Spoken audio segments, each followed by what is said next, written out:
Let me tell you what I think is the most riveting story of Jesus in the New Testament. He goes to Nazareth, Luke 4, goes to his own synagogue, preaches one message in his own hometown to all the people he grew up with. His extended family, his uncles and aunts, and everybody that knew him very well, preached one sermon. At the end of the sermon, they try to throw him off a cliff.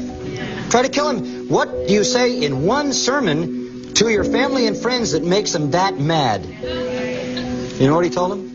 You're poor, prisoners, blind, and oppressed, and until you know it, there's no gospel for you. And rather than humble themselves, they hated him. And that hatred mounted from his own synagogue till it filled the whole land of Israel, and it put him on a cross. Nobody ever said everybody's going to line up to buy into this. It is hard to believe. In fact, it's impossible unless the Spirit of God opens the heart and we respond to the truth about our condition. That's where it starts. Then you get to the issue of repentance and believing the gospel.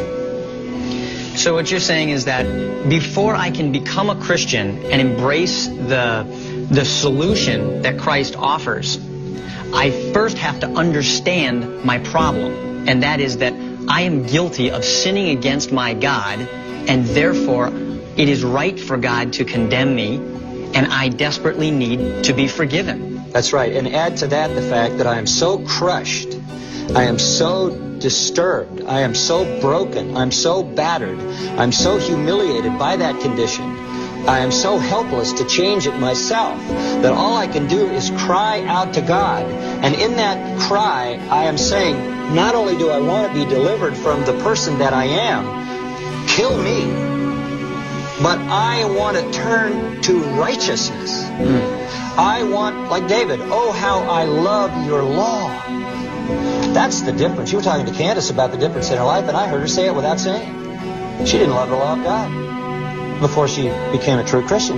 Now what did she say? I want to obey. And when I see something isn't right, I don't want to do that. That's the love of the law that comes in true repentance. So this is about turning from sin to Christ. And then, of course, believing in the facts of the gospel is the way all of that actually becomes a divine miracle and transaction. If a person will do that, what does God offer them? If a person will say, I am nothing in and of myself, I want to throw myself into the arms of God to be changed, what does God offer? Forgiveness. Total forgiveness for all your sin forever. Unconditionally. Provided by Christ. The greatest gospel verse in the Bible, 2 Corinthians 5:21. He made him who knew no sin for us, that we might be made the righteousness of God in him. Let me unpack those 15 Greek words. He, God, made Jesus sin. What do you mean he made Jesus sin? Only in one sense. He treated him as if he had committed every sin ever committed by every person who would ever believe, though in fact he committed none of them. Hanging on the cross, he was wholly harmless, undefiled. Hanging on the cross, he was a spotless lamb. He was never for a split second a sinner. He is holy God on the cross.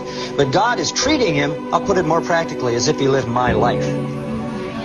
God punished Jesus for my sin, turns right around and treats me as if I lived his life. That's the great doctrine of substitution. And on that doctrine turned the whole Reformation of the church. That is the heart of the gospel. And what you get is complete forgiveness covered by the righteousness of Jesus Christ. When he looks at the cross, he sees you. When he looks at you, he sees Christ.